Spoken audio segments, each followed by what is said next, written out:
Hola, buenos días. Hoy es jueves 4 de enero del 2024. Yo soy Jesús Ariel y quisiera invitarlos a poder meditar la lectura del Evangelio del día de hoy, que es del Evangelio de San Juan, capítulo 1, versículos del 35 al 42. Y nos dice: En aquel tiempo estaba Juan el Bautista, con dos de sus discípulos. Fijándose en Jesús que pasaba, dijo: He ahí el Cordero de Dios. Al oírle hablar así, los dos discípulos siguieron a Jesús. Jesús se volvió y al ver que lo seguían, les preguntó: ¿Qué buscan? Ellos le respondieron: Rabí, que quiere decir maestro, ¿dónde vives? Él les respondió: Vengan y lo verán. Fueron pues, vieron dónde vivía y se quedaron con él aquel día. Era más o menos la hora 10:00. Andrés, el hermano de Simón Pedro, era uno de los dos que habían oído a Juan y habían seguido a Jesús. Andrés encuentra primero a su propio hermano, Simón, y le dijo: Hemos encontrado al Mesías, que quiere decir Cristo, y le llevó donde Jesús. Fijando Jesús su mirada en él, le dijo: Tú eres Simón, el hijo de Juan. Tú te llamarás Cefas, que quiere decir Pedro o piedra. Palabra del Señor. Muy bien, pues este es un texto muy rico donde podemos sacar muchas enseñanzas, pero yo me quiero enfocar en la primera parte, donde está Juan el Bautista con dos de sus discípulos. Juan tenía muchos discípulos y eso lo sabemos por los evangelios. Sabemos que uno de estos dos era Andrés, quien después se volvió discípulo de Jesús. Pero hay un discípulo misterioso, del cual no se nos da el nombre. Los padres de la Iglesia nos dicen que seguramente era Juan el Evangelista, Juan Apóstol. Hay que tener mucho cuidado en este texto porque nos aparecen tres Juanes. Juan es un nombre común tanto hoy como en aquella época. Por un lado tenemos a Juan Bautista. El discípulo misterioso de Juan Bautista sería Juan Apóstol. Y después tenemos otro Juan que sería Juan el papá de Simón y de Andrés. Primero vamos a ubicarnos en el contexto, en el ambiente. Sabemos que Juan Bautista bautizaba en el Jordán. Así que el ambiente era de un río. Seguramente había juncos, piedras, agua, el sonido del agua, la frescura del agua en ese lugar.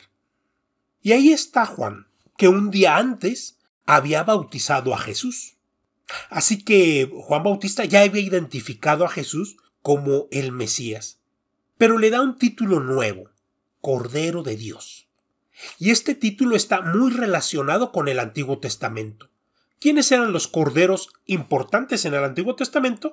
Bueno, pues tenemos dos corderos importantes. Uno es el Cordero Pascual. Recordemos que antes de salir de Egipto para ser liberados, tuvieron que comer de un cordero que tiene un gran simbolismo de un cordero que da libertad. Pero tenemos otros corderos, que son los corderos que eran llevados a sacrificar al templo de Jerusalén. Y estos corderos se ofrecían para pedir perdón y para purificarse. ¿De qué pedían perdón? Nos dice el Levítico. Es a aquellos que, por ejemplo, han blasfemado, aquellos que han mentido, que han engañado, aquellos que han jurado en falso, aquellos que han tocado cadáveres y que quedan impuros o que han tocado cosas impuras. O en el caso de las mujeres, por sus menstruaciones o por dar a luz. Todo lo que tenga que ver con sangre, pues quedaba impuro. Así que este cordero, que la gente lleva al altar para sacrificarlo en el templo, para pedirle perdón a Dios, pero ahora resulta que es Dios, en lugar de que el hombre lleve el cordero, es Dios quien nos envía un cordero. Por eso se le llama el Cordero de Dios. Y Juan lo señala, dice: He ahí.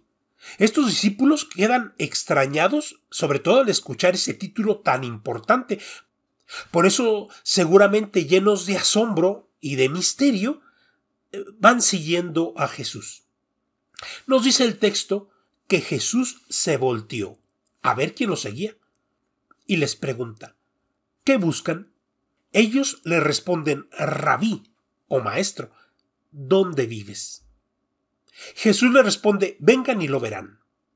Después se fueron a ver dónde vivía y se quedaron con él un día, el día y la noche. Y nos dice el Evangelio que era más o menos la hora 10.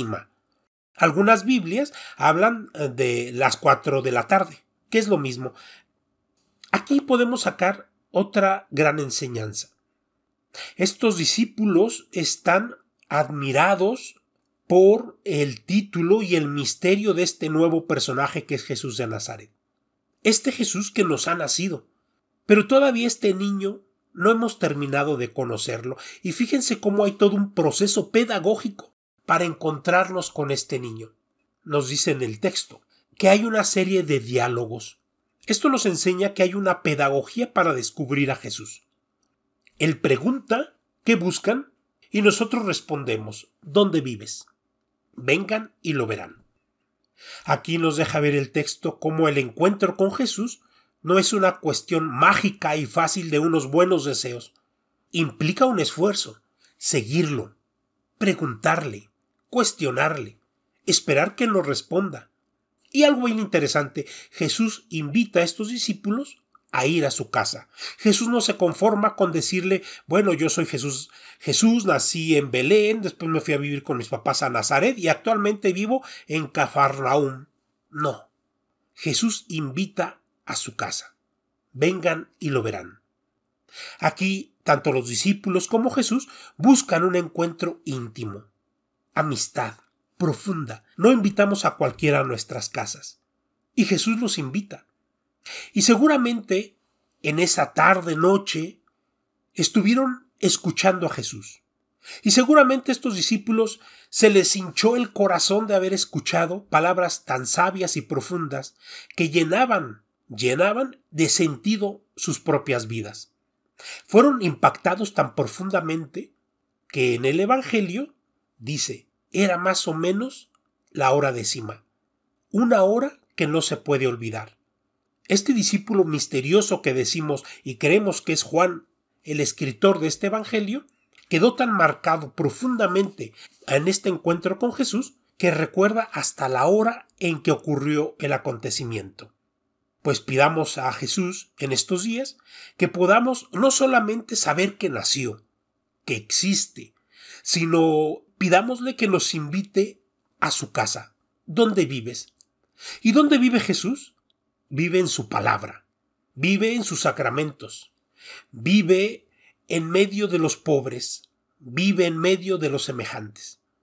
Vayamos a su casa para poder descubrirlo y poder sentir ese impacto en nuestras vidas, el impacto que solamente Él puede provocar en medio de la gente, para poder ser auténticos discípulos de Jesús.